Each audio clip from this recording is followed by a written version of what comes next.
In this video, I'm going to show you how to create a Jack Skellington lineup Halloween decoration out of a helium tank. This will take approximately 4 hours, but is greatly sped up in this 2-minute video. First, you go online and find a suitable face of Jack you would like to carve. Then you gather your tools. You need an empty helium tank, safety goggles, hearing protection, blue painter's tape, paper towels, a Sharpie, an angle grinder, and white and black tape. I like to use gloss protective enamel by Rust-Oleum. Using the printout from before, we draw an outline on the helium tank. The first thing we do is cut a hole in the back for the lights to enter. Then I cut the nose out.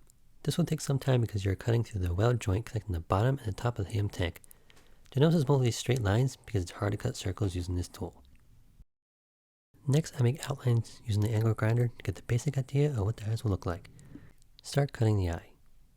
Go slowly on the corners with many little cuts to make it round. Stay close to where it is cut in case you don't like the shape of the eye, so you can modify it if need be. Then I start on the grin. From one end, I start cutting up the teeth. This takes a while since you have to create entirely new cuts and don't have an opening to follow. As you see, it's extremely easy to cut the grin since I have an opening to follow. And then we'll make our final cuts for the last eye, and then we're off to paint. Painting is pretty easy. You just paint everything that's red, white. Don't forget the top, and then the bottom. Finally, we paint the handles black using our paper towels and masking tape as a mask. And here's the final product. 3 white skeleton heads, with one being the pumpkin head Jack wears at the beginning. Thanks for watching and have a happy Halloween.